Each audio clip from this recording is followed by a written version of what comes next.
Hello everyone, আসসালামু আলাইকুম। আশা করছি আপনারা সবাই অনেক ভালো আছেন। আমরাও সবাই আলহামদুলিল্লাহ ভালো আছি। আরও একটি ব্লগ ভিডিও দেখার জন্য আপনাদের সবাইকে ওয়েলকাম জানাচ্ছি। তো আমরা সবাই চলে আসলাম হচ্ছে রাজস্থানে। আমরা হচ্ছে আমার ফুফাতো বোনের বাসায় গিয়েছিলাম দাওয়াত দিতে। তো ওখান থেকে হচ্ছে আমার ফুফি সহ একসাথে আমার দুইটা ফুফি একসাথে হচ্ছে আমরা সবাই হচ্ছে রাজস্থানে চলে এসেছি। এখানে হচ্ছে শেরওয়ানি পছন্দ করবে। তো আমরা ফার্স্টে আসিনি, প্রথমে হচ্ছে আমার ফুফাতো ভাই দুইটা আর হচ্ছে তাহমিদ এসেছিল, ওরা তিনজন এসেছিল। পরবর্তীতে হচ্ছে আমাদেরকে এখানে ডেকেছে যাতে করে সবাই মিলে মানে পছন্দ করে নিতে পারে। এরপরে হচ্ছে আমরা ওখান থেকে আমার ফুফাতো বোনের শ্বশুরবাড়ি থেকে আমরা এখানে সরাসরি এখানে এসেছি। তো ফার্স্টে হচ্ছে একটা সাদা টাইপের একটা শেরওয়ানি পরেছিল দুইটা, মানে প্রথম চয়েস হচ্ছে দুইটা থেকে যে কোনো একটা, মানে সবাই যেটা বলবে সেটা নিবে এরকম আর কি। এখানে তো আসলে সবগুলাই সুন্দর, যে কোনো কালারই কিন্তু ওকে ভালো লাগবে। আর রাজস্থানে দেখা যায় কি অনেক ভালো ভালো শেরওয়ানি পাওয়া যায়, পাঞ্জাবি পাওয়া যায়, আর সবগুলোই দেখা যায় কি পছন্দনীয়। পছন্দ হবে না এরকম কোনো কালেকশন এখানে আমার কাছে মনে হয় না থাকে। তো তারপরও আমি একটু হেঁটে হেঁটে দেখছিলাম। তো ব্ল্যাক কালারের যেটা আসলে দেখা যাচ্ছে এটা সবার কাছে অনেক বেশি পছন্দ হয়েছে, যেহেতু ও ফর্সা ফর্সা মানুষকে কিন্তু ব্ল্যাক কালারে একটু বেশি ভালো লাগে। তো ব্ল্যাকের উপরে কি কি ম্যাচিং হয় সেটা দেখবে, তারপরে ব্ল্যাকের সাথে আবার অন্য আরেকটাও মানে ট্রাই করে দেখবে দুইটা কালার কম্বিনেশনে মানে কেমন লাগে। হয়তো বা হোয়াইট নিবে, নয়তো বা ব্ল্যাক নিবে। তো এখানে কিন্তু প্রচুর প্রচুর কালেকশন, মানে কালেকশনের শেষ নেই। তো প্রত্যেকটা জিনিস কিন্তু অনেক বেশি সুন্দর। আর দেখা যায় কি হচ্ছে আমাকে কিন্তু অনেকেই জিজ্ঞেস করে যে আমি মিহি মিনহা ড্রেস কোথায় থেকে কিনি। বেশিরভাগ কিন্তু মিহি মিনহা ড্রেস কিন্তু আমি রাজস্থান থেকেই কিনি, কারণ এখানে দেখা যায় কি ফিক্সড প্রাইস থাকে আর মার্কেটিং করতে হয় না একটা জিনিস প্রাইস নিয়ে। আমার কাছে ফিক্সড প্রাইসটা বেশি ভালো লাগে, কারণ এখন আসলে দরদাম করে নিবেন বা ইয়া করবেন ওই সময়টা আসলে মানুষের হাতে থাকে না। আর দেখা যায় কি আমার কাছে মনে হয় কি কোনো কিছু দরদাম করে নিলাম, সেটাতে মনে হয় যেন ঠকে গেলাম বা এই সেই, বা ঠিকমতো নিতে পারলাম না, এরকম একটা ব্যাপার স্যাপার থাকে। তো ফিক্সড একটা প্রাইস থাকলে ওটাতে দেখা যায় কি নেওয়া হয়, তারপরে হচ্ছে নেওয়া যায় বা স্যাটিসফাই হওয়া যায় এই। তো ব্ল্যাকটার উপরে হচ্ছে অন্যান্য মানে পাগড়ি তারপরে ইয়াগুলা সবগুলা দিয়ে দেখবে। আর হোয়াইট এটাও কিন্তু অফ হোয়াইট এটাও কিন্তু অনেক বেশি সুন্দর। তো অফ হোয়াইটটাও একটু পরে দেখবে, আমরা বলছিলাম যে অফ হোয়াইটটাও একটু পরে দেখুক, দুইটার মধ্যে যে কোনো একটা ফাইনাল করা যাবে। তারপরে কেমন জানি আমাদের সবার কাছে মনে হচ্ছিল ব্ল্যাকটা ওকে অনেক বেশি মানাচ্ছে, তো ব্ল্যাকে বেশি ভালো লাগবে। তো মেরুনের ব্ল্যাকের উপরে মেরুন কালারটা পাগড়ি, তারপরে মেরুন কালারের ওড়না, তারপরে অন্যান্য সেট আপগুলো করে নিচ্ছে মানে কেমন লাগে এটা দেখার জন্য। তো ওরা হচ্ছে ওড়না টোড়না এগুলো সব কিছু দিয়ে দিচ্ছে। আর এখানে দেখা যায় কি এত এত কালেকশন সবগুলো দেখলে দেখা যায় কি মাথা ঘুরাই যায়, কোনটা রেখে কোনটা পছন্দ করবে বা কোনটা ঠিক করবে, এটারও একটা কিন্তু একটা ইয়া থেকে যায়।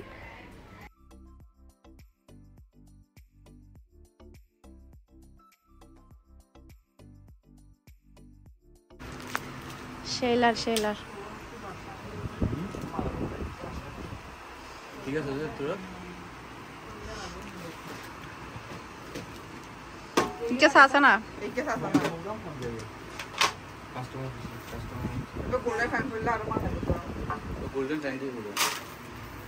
ইম বাড়া নেয় নাকি একবারে কিনে লই জায়গা ফুরিব একবারে কিনে।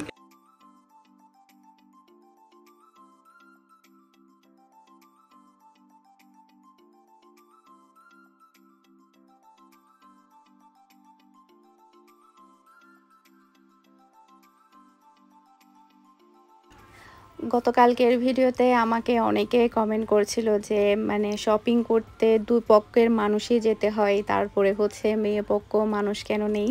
তো সেক্ষেত্রে আমি একটা কথা বলতে চাই, আমার ভিডিও কিন্তু আমার ফ্যামিলি মেম্বাররা আত্মীয় স্বজনরা সবাই দেখে, মানে দেখে না খুব কমই আছে, একদম সবাই দেখে। তো সেক্ষেত্রে আমি একদম জোর গলায় বলতে পারি সেটা হচ্ছে মানে মেয়ে পক্ষকে ডাকা হয়েছে, ওনারাই হচ্ছে পুরো শপিংটা হচ্ছে ছেলে পক্ষের উপরে ছেড়ে দিয়েছে যে আমরা কেউই আসবো না, আপনারা আপনাদের পছন্দ মতো আপনারা নিয়ে ফেলতে পারবেন, কোনো সমস্যা নেই।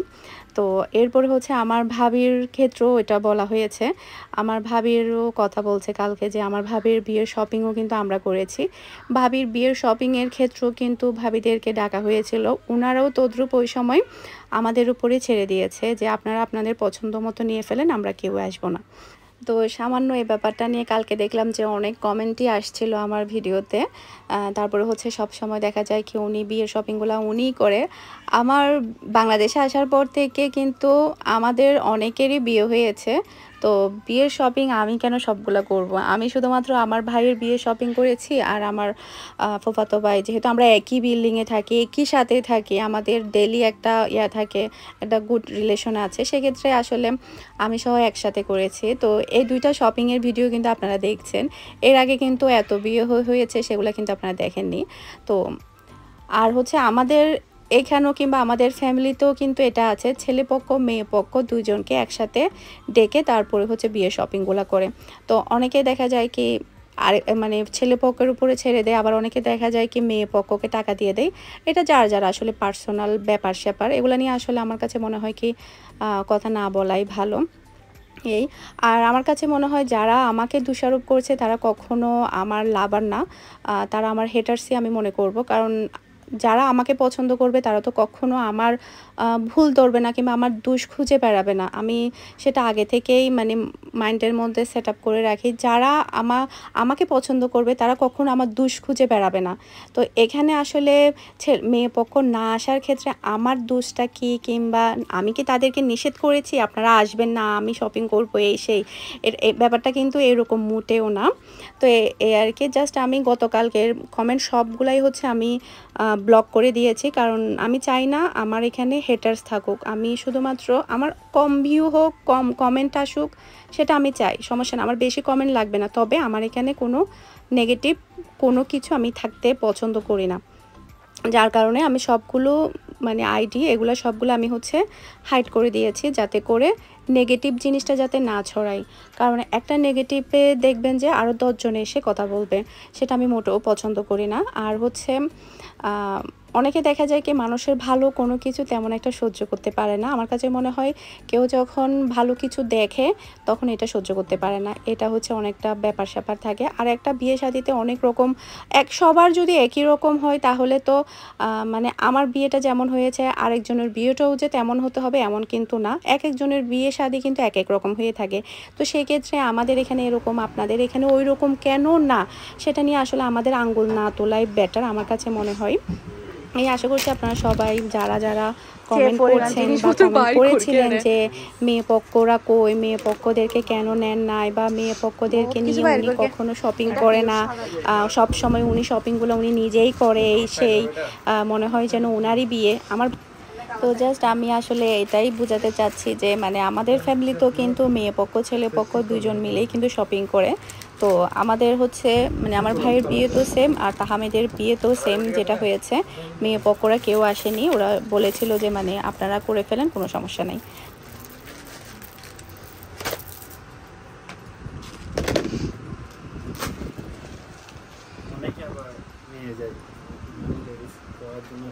তাই না? ঠিক আছে, তো এলা পরিব দেরি তো শেরওয়ানি নিব কিন্তু সুন্দরী আপুম্মা।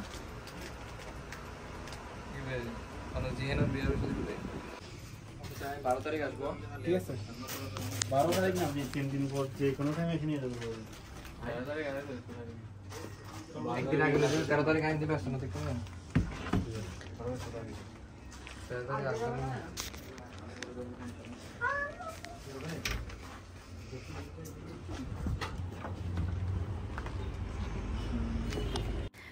তো এটা হচ্ছে পরের দিনের ভিডিও। পরের দিন হচ্ছে আমি চলে আসলাম আমার জন্য একটা শাড়ি কিনতে।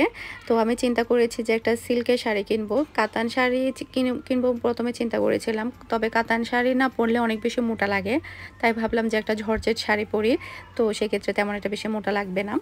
আর হচ্ছে মানে একদম সিম্পলের মধ্যে, যত সিম্পল হওয়া যায় এরকম আর কি, শুধু কাঁচার মধ্যে কাজ থাকবে। আর হচ্ছে আমি চাচ্ছিলাম যে একটু মেরুন টাইপের শাড়ি নেওয়ার জন্য, কারণ আমার কাছে মেরুন কালার শাড়ি অনেক বেশি ভালো লাগে।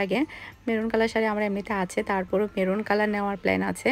তো এখানে যেগুলো দেখাচ্ছে সেগুলো অনেক বেশি গর্জিয়াসের মধ্যে। আর আমার বাজেট হচ্ছে 5 বা 6 এর মধ্যে একটা শাড়ি কিনবো। এখানে যে শাড়িগুলো দেখাচ্ছে এগুলো অনেক বেশি দাম বলছে। আমাদেরকে দাম বলছে, নরমালি নাকি শাড়ির দাম বেশি, আসলে বুঝতে পারছি না। তো যাই হোক, আমার বাজেট অনুযায়ী কিংবা আমার পছন্দনীয় কালার কিংবা মানে আমি যেমনটা চাচ্ছিলাম তদ্রূপ সেম টু সেম আমি শাড়ি পেয়ে গিয়েছি। আমাদের কাছে এই শাড়িটা অনেক বেশি ভালো লেগেছে। এটার মধ্যে আসলে বেল্টও ছিল, মানে কোমরের মধ্যে একদম গর্জিয়াস কাজ করা একটা বেল্টও ছিল। এরপরে হচ্ছে শাড়িটা একদমই পাতলার মধ্যে ছিল, খুব বেশি ভারী ছিল না। আর এটা ছিল হচ্ছে জর্জেটের মধ্যে, আর শুধুমাত্র মানে পাটটাই ছিল কাজ করা, আর তেমন কোনো কিছুই ছিল না। তো ভাবলাম যে ফাইনালি এটাই নিয়ে ফেলি, যেমন চাচ্ছিলাম তেমনই পেয়ে গেলাম। আর সে সাথে হচ্ছে মানে এটা প্রাইসটাও কিন্তু 5-এর মধ্যেই ছিল। তো সব মিলেই কিন্তু এটা আমরা ডান করেছি, আমরা এটা নেব। এরপরও ওরা না আমাদেরকে অনেক শাড়ি দেখাচ্ছিল, দামি দামি শাড়ি দেখাচ্ছিল। আসলে এত দামি শাড়ি আসলে আমার নিতে ইচ্ছে করছে না। এগুলো এক একটা শাড়ির দাম নাকি 10,000-এর উপরে। তো আসলে এখন বর্তমানে দেখা যায় কি একটা প্রোগ্রামে একবারই মানুষ শাড়িটারে পরে যায়, পরবর্তীতে ওই শাড়িটা আর পরেই না। তো এখানে কিন্তু স্টোন ওয়ার্কের অনেক হাই রেঞ্জের শাড়ি ছিল, 15,000, 20,000, 18,000। এই শাড়িটা আমরা অন্য একটা দোকানে দেখেছিলাম, আপনারা আমার ভিডিওতে দেখেছেন, তবে এই দোকানের দামটা অনেক বেশি ডিফারেন্ট। এখানে বলছে এটা 12,000, তবে আমরা আরেকটা দোকানে যেটা দেখেছিলাম ওটা বলেছিল 8,500 স্কিন কালারের। আপনারা হয়তো নোট কালারের, সেটা কালকে ভিডিওতে দেখেছিলেন। দাম কিন্তু এক একটাতে এক এক রকম। গতকালকে কিন্তু আমরা সব কিছু কিনতে পারিনি, আমাদের আরও অনেক কিছু কিনা বাকি আছে, তো সেগুলো কিনবো। আমি আবার চুড়ি কিনেছি, আমার আবার আরেক হাতের চুড়ি লাগবে। আর বউয়ের জন্য কিন্তু এক হাতের নিয়েছে, আরও এক হাতের চুড়ি বাকি আছে। বউয়ের জন্য আরও কিছু টুকিটাকি জিনিসপত্র বাকি আছে। তো এরপরে আমরা চলে আসলাম আমার মামার দোকানে। এখান থেকে হচ্ছে তাহমিদ প্যান্ট আর শার্ট কিনবে, ও সবসময় এখান থেকেই কিনে, ও যখন দেশের বাইরে থেকে আসে এখান থেকেই নেয়। তো আমার মামার দোকানের নাম হচ্ছে মেগা শপ। তো এখানে হচ্ছে সবগুলা ছেলেদের পোশাক, মানে সেলাই ছাড়া আর কি। তো যারা কিনা সেলাই ছাড়া ড্রেস নিতে চান, শার্ট প্যান্টের কাপড়, তাহলে মামার দোকানে চলে আসবেন। এটা হচ্ছে দোতলার একটা দোকান টেরি বাজারের মধ্যে। মেগা শপ বললে কিন্তু সবাই চিনবে বা দেখাই দিবে। তো এখানে হচ্ছে ও প্রায় প্রায় অনেকগুলোই নিয়েছে, প্যান্ট আর শার্ট মিলাই ম্যাচিং করে, তারপরে এগুলো সেলাই করতে দিবে। আর আমার ভাইরা তারপরে এরা সবাই কিন্তু মামার দোকান থেকেই নেয়। এখানে হচ্ছে আমার ছোট মামু কিন্তু থাকে, আপনারা সব সময় আসলে আমার 3 নাম্বার মামা, এরপর হচ্ছে আমার ছোট মামাকে দোকানে পেয়ে যাবেন।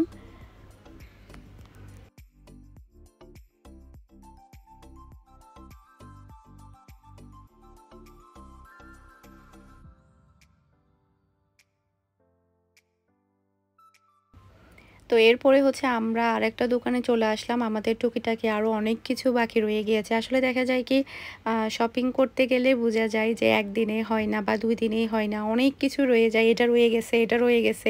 আর দেখা যায় কি মনেও থাকে না, মাথার মধ্যেও থাকে না। তো এখান থেকে হচ্ছে আমরা এই চুড়িগুলো নেব। এগুলো আমাকে আসলে অনেকে কমেন্ট করেছিল যে আপু জিনিস যখন নেবেন তখন আপনি দামটা বলে দিবেন। এগুলোর দাম নিয়েছে হচ্ছে 420 টাকা। এখান থেকে হচ্ছে আমরা 2 সেট নিব। বউয়ের জন্য 1 সেট নিব, আমার জন্য 1 সেট নিব। যেহেতু আমার শাড়িটাও মেরুন কালার আর বউয়ের শাড়িটাও কিন্তু মেরুন কালার, সেক্ষেত্রে আমরা মিলাই নিব। আর ফাহামিদার বিয়ের ড্রেসটা থাকবে হচ্ছে সি গ্রিন, ও হচ্ছে সি গ্রিন কালারের নেবে। ও একটা নিয়েছে ড্রেস, ও সারারা নিয়েছে, ওটা আসলে ভিডিও করা হয়নি তখন। আমার আসলে বাহিরে গেলে আমার না তেমন একটা ভিডিও করা হয় না, আর ভিডিও করলে কেমন জানি আনইজি লাগে, সেই কারণে আসলে ভিডিও করা হয় না। আর বাহিরে দেখা যায় কি অনেক সময় দেখা যায় কি মোবাইল নিচে রেখে চলে আসি বা রয়ে যায়, ব্যাগের মধ্যে ঢুকাতে মনে থাকে না, হারিয়ে যাওয়ার একটা ব্যাপার স্যাপার থাকে, যার কারণে আসলে মোবাইল তেমন একটা ব্যাগ থেকে আমি বের করি না। তো এরপরে চলে আসলাম আমরা হচ্ছে নিউ মার্কেটে। নিউ মার্কেট থেকে হচ্ছে নোসপিন কিনবে বউয়ের জন্য, নোসপিনও কিন্তু রয়ে গিয়েছে। এভাবেই কিন্তু সব কিছু একটা একটা রয়ে যায়, দেখা যায় কি শেষই হয় না। তারপরও আমাদের অনেকটা সময় ছিল, বিয়ে ঠিক হওয়ার পরে প্রায় 1 সপ্তাহ সময় ছিল সব কিছু করার জন্য, যার কারণে সব কিছু সুন্দরভাবে করা গিয়েছে। মানে যাদেরকে গিয়ে দাওয়াত দিতে হবে তাদেরকে গিয়ে দাওয়াত দেওয়া, তারপরে শপিং করা বা নিজের শপিং করা, সব মিলাই আর কি। আর যারা যারা ড্রেস সেলাই করবে তারাও কিন্তু ড্রেস সেলাই করতে পেরেছে। এরপরে হচ্ছে আমাদের বোনেরা, মানে মেরিন, নরিন, ওরা সবাই ড্রেস সেলাই করেছে বিয়ের জন্য। এই তো এরপরে হচ্ছে আমরা নোসপিন দেখছিলাম। তো এখানে নোসপিনগুলো কিন্তু অনেক সুন্দর সুন্দর। তো তো আজকের ভিডিওটা আমি এখানেই শেষ করে দিচ্ছি। সবাই ভালো থাকবেন, সুস্থ থাকবেন। আসসালামু আলাইকুম, আল্লাহ হাফেজ।